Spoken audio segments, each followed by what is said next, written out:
Everyone, আজ হচ্ছে শিবরাত্রি।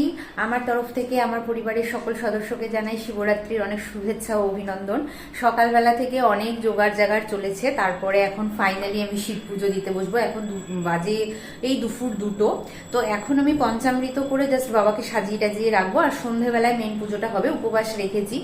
ভারতবর্ষের প্রায় প্রত্যেকটি মানুষই কিন্তু মানে সনাতন ধর্মাবলম্বী আমরা যারা, তারা অনেকেই আমরা শিবরাত্রির ব্রত করি এবং নিজের নিজের মতন করে শিব ঠাকুরের পুজো করি।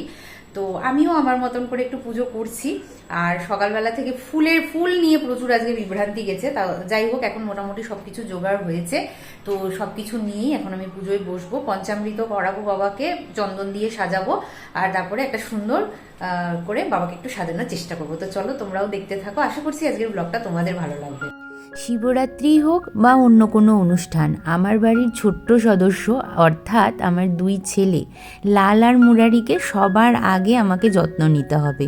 ওদেরকে সুন্দর করে স্নান করিয়ে সাজিয়ে ওদেরকে বললাম যে আজকে তো জানো শিবরাত্রি, তাই শিব ঠাকুরের পুজোটা আমাকে করতে হবে, তোমরা এখানে চুপ করে বসো। সেই কোন ছোট্টবেলা থেকে শিব ঠাকুরের পুজো শুরু করেছি, তখন সবে সবে স্কুলে যাই।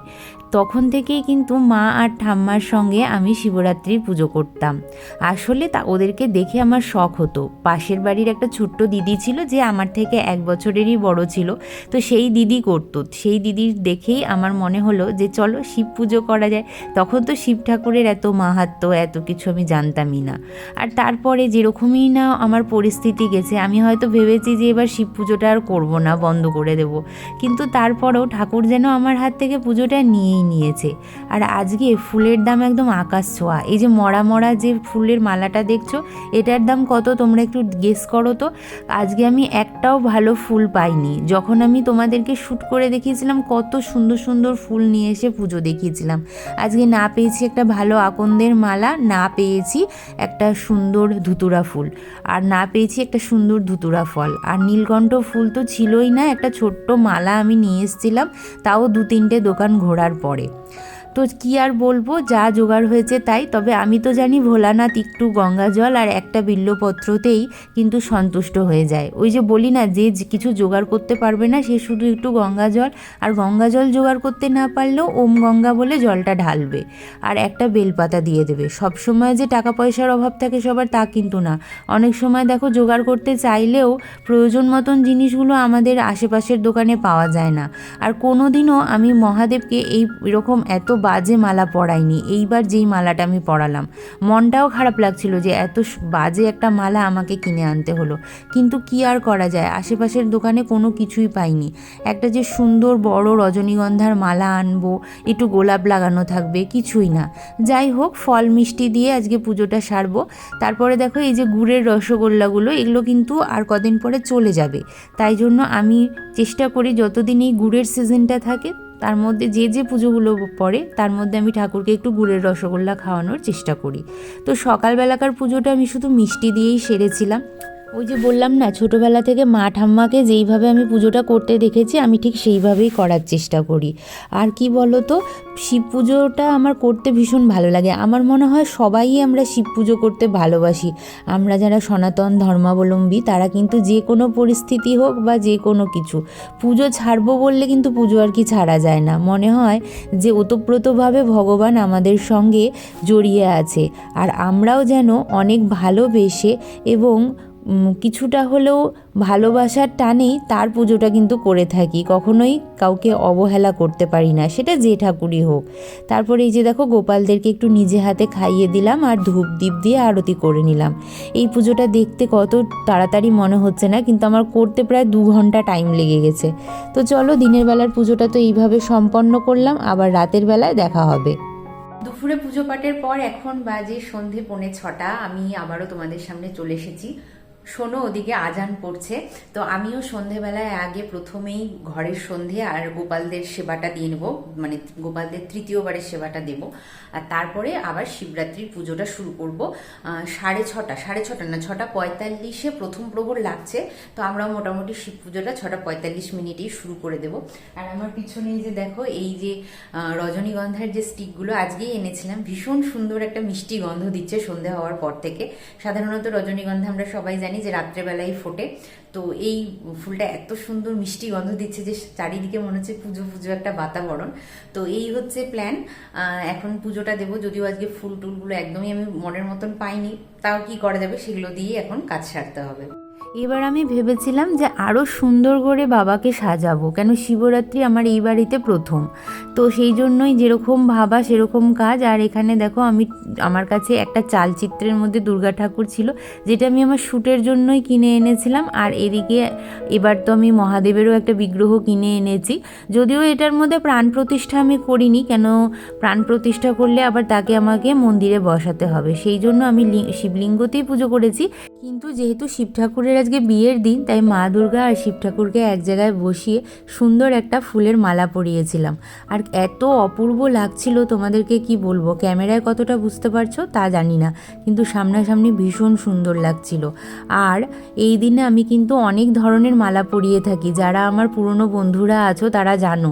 বাবাকে নীলকণ্ঠ ফুলের সুন্দর একটা মালা, তারপরে হচ্ছে সুন্দর মাকে একটা জবা ফুলের মালা, রজনীগন্ধার মালা, এই সমস্ত কিছুই পরাই। অনেক সময় তো অনেকে জায়গায় দেখি যে বেল ফুলের মালাও হয়েছে, কিন্তু দুর্ভাগ্যবশত কালকে আমি একটাও ভালো ফুলের মালা পাইনি। তাই আর কি করা যায়, অগত্যাই একটা হলুদ রঙের গাঁদা ফুলের মালা দিয়েই আমাকে বাবা মাকে সাজাতে হয়েছিল। কীরকম লাগছিল তোমরা কিন্তু অবশ্যই আমাকে কমেন্ট করে জানাবে। আর এখানে দেখো কি অপূর্ব লাগছে না, দুজনের বিয়ের দিন বলে কথা, আর ভালো লাগবে না এটা হয়? আর তুমি যা দিয়েই সাজাও তাদেরকে যেন অপূর্ব লাগছিল। পৃথিবীর প্রথম অ্যারেঞ্জড ম্যারেজ বলে কথা, আর পৃথিবীর প্রথম একজন স্বামী যে স্ত্রীকে এত সম্মান কেয়ার দিয়েছিল। আমরা মেয়েরা যদি এই ধরনের একজন স্বামী পাই, তাহলে আমাদের জীবন অনেক অনেক উন্নত হয়ে যাবে। ওই যে বলে না, সৎসঙ্গে স্বর্গবাস আর অসৎসঙ্গে নরকবাস। তো তোমার স্বামী যদি ভালো হয় তাহলে তোমার জীবনটা অন্যরকম হয়ে যাবে, আর তোমার স্বামী যদি খারাপ হয় তাহলে তোমার জীবনটা নরকে পরিণত হবে। তো মা দুর্গা আর শিব ঠাকুরকে আমার সবসময়ই না খুব আইডিয়াল একটা কাপল বলে মনে হয়। আর জানো তো, সবাই আমরা বলি ভ্যালেন্টাইন ডেটা হচ্ছে প্রেম দিবস, কিন্তু আমার মনে হয় যে এই শিবরাত্রির দিনটা না, মনে হয় চারিদিকে যেন প্রেম প্রেম একটা গন্ধ, মানে চারিদিকে যেন একটা প্রেম প্রেম গন্ধ বইছে। আর এত সুন্দর লাগে এই দিনটা, আমি তোমাদেরকে বলে বোঝাতে পারবো না। মনে হয় সত্যিকারের প্রেম মনে হয় এই দিনই পূর্ণতা পায়। আর কি বলবো, প্রেম যদি সত্যিকারের হয় তাহলে কিন্তু সেটা দেখবে ঈশ্বর সেখানে বসবাস করে, সেই জায়গাতেই স্বর্গ থাকে। তো আমার এই শিব ঠাকুর আর মা দুর্গার এই প্রেমটাকে আমার ঠিক মনে হয় যে একদম মানে সত্যি যে ভালোবাসাটা হয়, সেই ভালোবাসাটা কোনো কারোর মধ্যে যদি এই ধরনের ভালোবাসা থাকে, তাহলে সেই ভালোবাসাটা আমার মনে হয় পরিপূর্ণতা পাওয়াটাই খুবই দরকার। তো এটাই হচ্ছে কথা।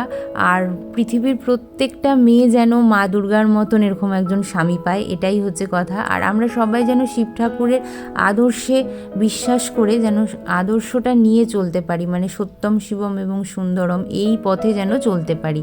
তো দেখো এখানে এই যে সকাল থেকে এত ভাগদৌড় গেছে না, যে আজকে আমি প্রদীপগুলো রেডি করে রাখতে পারিনি, তারপরেও কিন্তু আমাদের প্রদীপগুলো অনেকক্ষণ এবং খুব সুন্দরভাবে জ্বলেছে।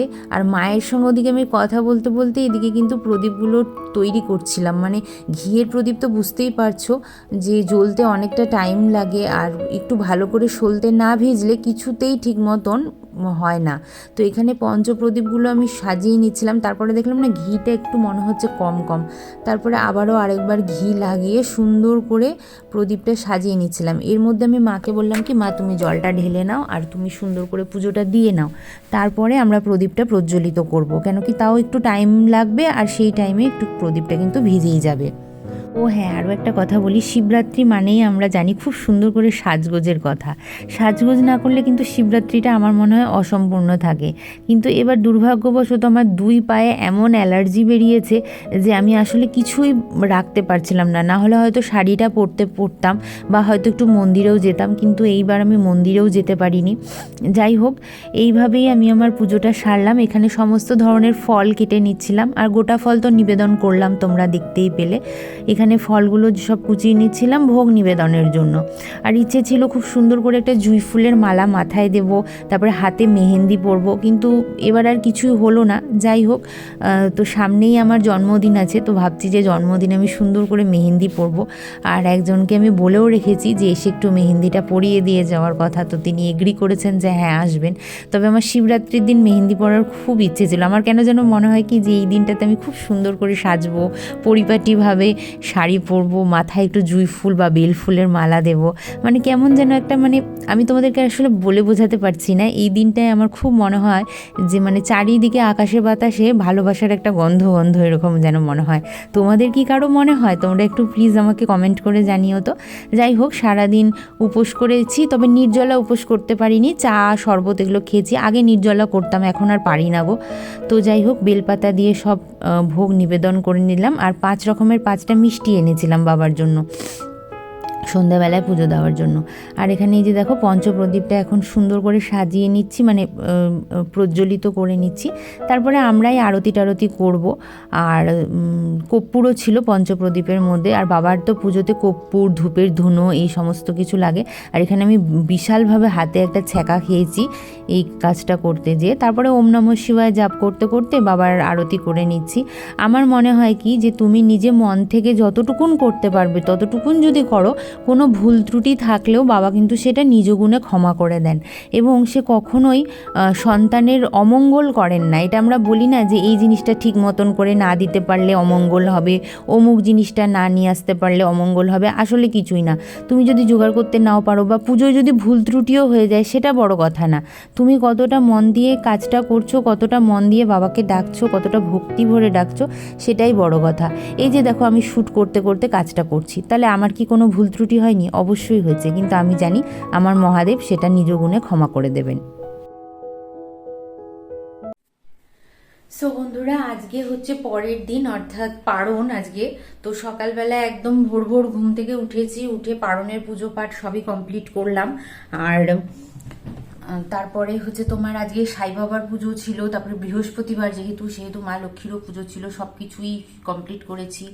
এখন বাড়ির সমস্ত কাজকর্ম সেরে তোমাদের সঙ্গে ভিডিওটাকে এন্ড করতে বসলাম। এখন বাজে প্রায় 12টা 15। গোপালদেরকে দ্বিতীয়বারের আবার ভোগটা দিতে যাব ঠিক তার আগেই। তো কালকের দিনটা তো ভীষণ ভালো কেটেছে, পুজো পাঠও ভালোভাবেই হয়েছে, কিন্তু যেটা হয়েছে আমার শরীরটা ভীষণ খারাপ হয়ে গেছে। ওই সারাদিন উপোস করে থাকলে যা হয়, তাই রাত্রে আর ভিডিওটা এন্ড করতে পারিনি। তো এখন বসলাম যে চলো ভিডিওটা এন্ড করে দিই। চলো, আজকের ভিডিওটা কেমন লাগলো তোমাদের অবশ্যই লিখে জানিও। আর অবশ্যই আমার যে সমস্ত দর্শকরা আছো, তোমাদের শিবরাত্রি কেমন কাটলো অবশ্যই লিখে জানিও। ভিডিওটা ভালো লাগলে লাইক শেয়ার কমেন্ট করতে ভুলো না। আর অবশ্যই যদি এত দূর অব্দি ভিডিওটা দেখে থাকো, নতুন হয়ে থাকো আমার পরিবারে, অবশ্যই ভিডিওটাকে ছেড়ে যাওয়ার আগে চ্যানেলটাকে সাবস্ক্রাইব করে দিও। চলো, আজকের মতন এখানেই শেষ করছি। দেখা হবে আবারও একটা সুন্দর ব্লগের সঙ্গে। ততক্ষণ জন্য চলো, বাই বাই।